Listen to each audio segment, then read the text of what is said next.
પરિવાર પ્રભુના વચનો સાંભળવાના માટે દરેક ભાઈઓ બહેનોને હું આવકાર કરું છું અને પ્રેમી સલામ પાઠવું છું. પરિવાર, આજના આ સંદેશના બીજા ભાગમાં આપણે શીખવાના છીએ કે પ્રભુને આપવું અને પ્રભુને આપવાથી કયા પ્રકારના આશીર્વાદો આપણને મળે છે એ બાબત છેલ્લા ભાગમાં આપણે શીખી ગયા હતા. અને જેઓએ આપ્યું તેમની સાથે પ્રભુએ કેવી રીતે એક નવી સંગત, એક નવો કરાર, એક આશીર્વાદ આપવાનું વચન, પ્રભુની સાથે એક સંબંધ બંધાયો, તેમના વિશે આપણે ગત સંદેશમાં શીખી ગયા હતા. અને આજે આપણે પાછા શીખનાર છીએ. શું પ્રભુને આપવાથી કંઈક પામવાની એમની પાસેથી આપણે કંઈક અપેક્ષા રાખી શકીએ? બાઇબલનું વચન કહે છે કે રાજી ખુશીથી આપવાથી પ્રભુ પ્રસન્ન થાય છે. પણ જ્યારે આપણે કચકચ કરીને આપીએ છીએ, બે મનના, બે વિચારના થઈને પ્રભુને આપીએ છીએ, ત્યારે એ માન્ય થતું નથી. જેમ કાહીને આપ્યું ખરું, પણ પ્રભુ એમના પર નાખુશ થયા અને છેલ્લે પ્રભુની ઈચ્છાની વિરુદ્ધ એ પોતાના ભાઈને મારી નાખે છે અને પ્રભુની સાથે પણ એ ખરાબ વર્તાવ કરે છે ને એમનું જીવન શ્રાપિત થયું. કારણ કે બાઇબલનું વચન કહે છે તે પ્રમાણે પ્રભુ આપણી પાસે એવા અર્પણની અપેક્ષા રાખે છે કે જે ખોડ ખાપણ વગરનું હોય. પ્રભુ શુદ્ધ અને પવિત્ર અર્પણની અપેક્ષા આપણી પાસે રાખે છે અને એવું અર્પણ લઈને આપણે પ્રભુની પાસે આવવું જોઈએ. નવા કરારમાં આપણે જોઈએ છીએ અનાન્યા અને સફીરા, જેમણે જમીન વેચી પણ પેરિતોની પાસે, પ્રભુના સેવકોની પાસે આવીને જૂઠું બોલ્યા, થોડું નાણું પોતાની પાસે રાખે છે અને થોડું નાણું પ્રભુના સેવકોના ચરણોની પાસે મૂકે છે અને કહે છે કે અમે જે કંઈ વેચી તેઓ બધું જ નાણું અમે પ્રભુની સેવાના માટે આપીએ છીએ. તેઓ પવિત્ર આત્માને જૂઠું બોલ્યા, જેના કારણે અનાન્યા અને સફીરા અને પતિ પત્ની મરણ પામે છે.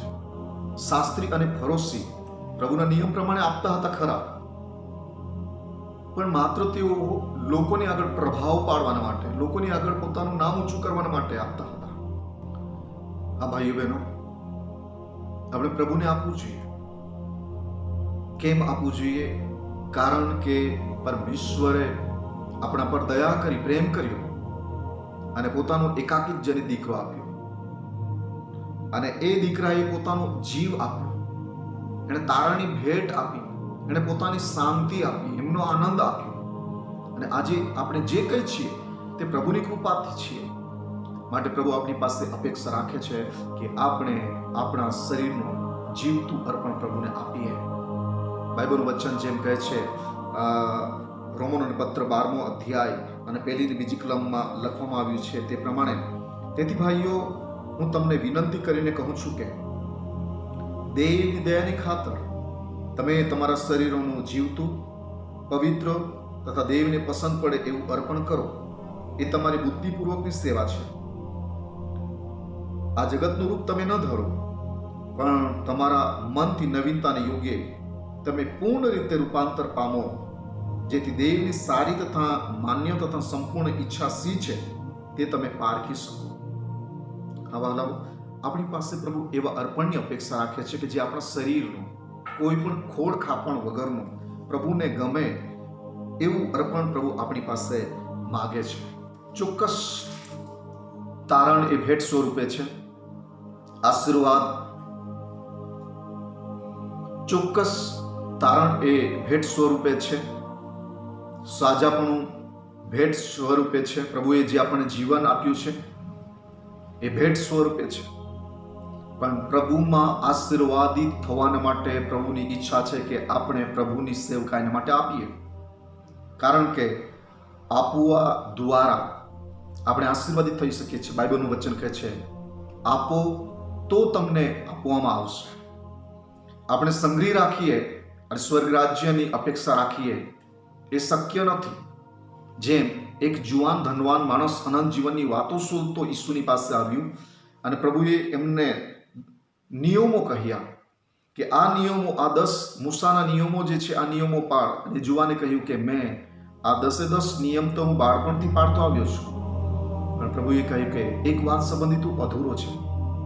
જા તારી મિલકત વેચીને ગરીબોને આપી દે, મારી પાછળ આવ અને સ્વર્ગમાં તને પુષ્કળ ધન મળશે. પણ એ જુવાન જે એમના પોતાના માટે સંગ્રહી રાખ્યું હતું એ બીજાને આપવાના માટે ખચકાય છે અને એના માટે સ્વર્ગનું દ્વાર જાણે કે એમના માટે બંધ થયું. એના માટે પવિત્ર શાસ્ત્ર બાઇબલનું વચન માથીની લખેલી સુવાર્તા 6 અધ્યાય 19, 20 ને 21મી કલમ કહે છે,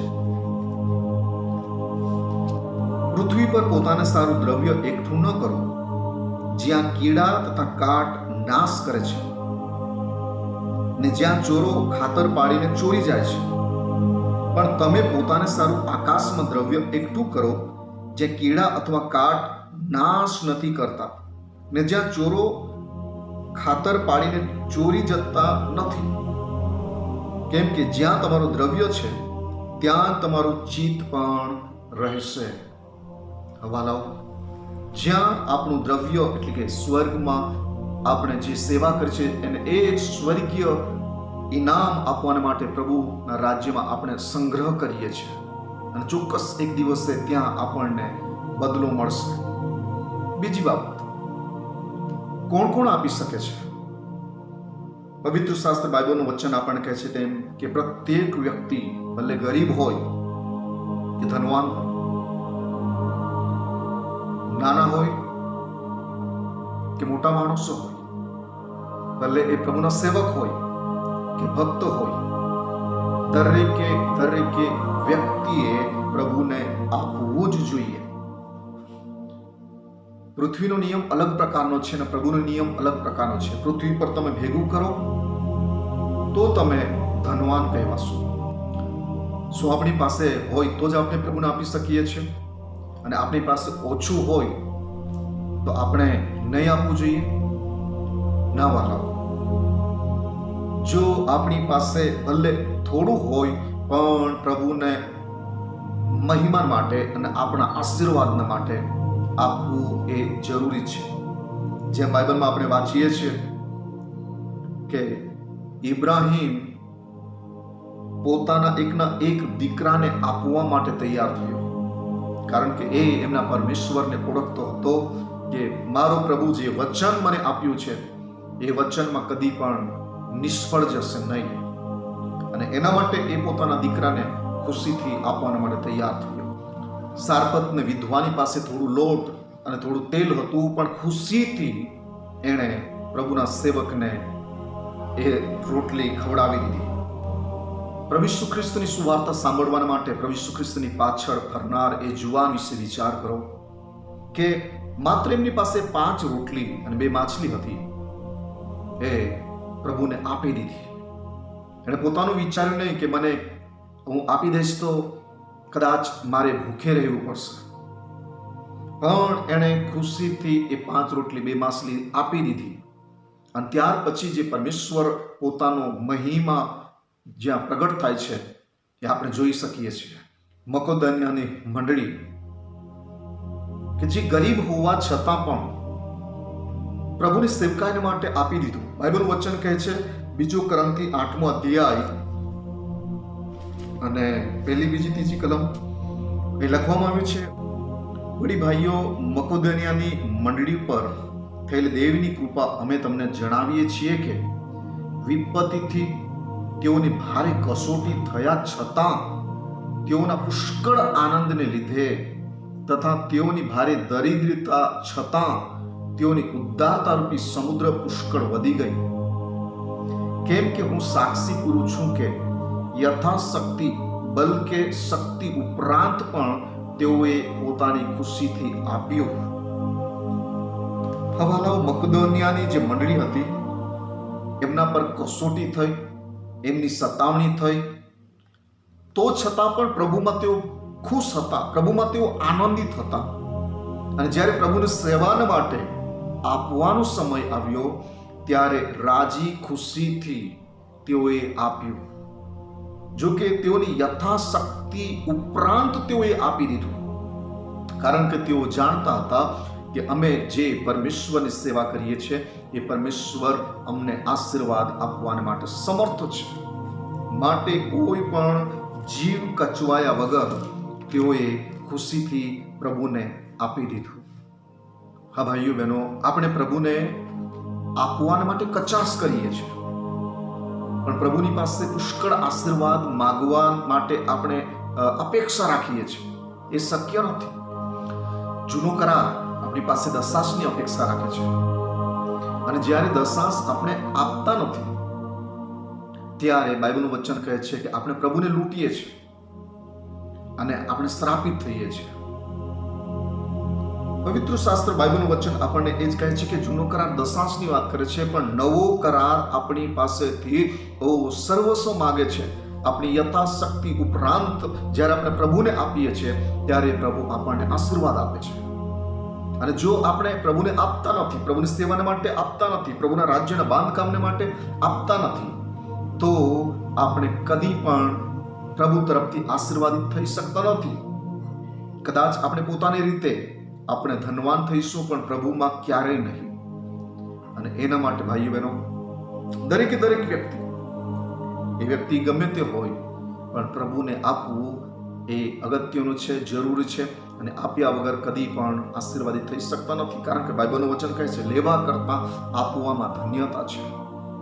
માટે આવો આપણે ખુશીથી પ્રભુને આપીએ, પ્રભુના રાજ્યના બાંધકામ કરવા માટે આપીએ, પ્રભુના મહિમા માટે આપીએ, બીજા લોકોની જરૂરિયાતો પૂરી થાય તેના માટે આપીએ.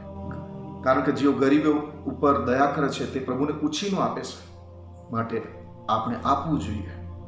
દરેક વ્યક્તિ, ભલે એ સેવક હોય, એમણે પણ પ્રભુને આપવું જોઈએ. છેવટે દશાંશ તો આપવું જોઈએ, કારણ કે બાઇબલનું વચન કહે છે કે તમે શ્રાપ પામીને શ્રાપિત થયા છો. કારણ કે પ્રભુ કોઈને શ્રાપ આપતો નથી, પણ પ્રભુની આજ્ઞા નહીં માનવાના કારણે આપણે પોતે શ્રાપ વહોરી લઈએ છીએ. માટે આપણે આપીએ, પ્રભુના રાજ્યના બાંધકામ કરવા માટે ખુશીથી આપીએ, રાજી ખુશીથી આપીએ, કે જેથી કરીને આપણે પૃથ્વી ઉપર પણ આશીર્વાદિત થઈએ, અને આપણો આશીર્વાદનો જે હિસ્સો છે એ હિસ્સા પર શૈતાન કદી પણ અધિકાર નહીં ચલાવે, પણ આપણે આશીર્વાદિત થઈએ એ પ્રભુની ઈચ્છા છે. એમ કરવાના માટે પ્રભુ આપ સર્વને સહાય મદદ કરો. વાંચેલા વચનો દ્વારા પ્રભુ આપ સર્વને આશીર્વાદ આપો. આમેન.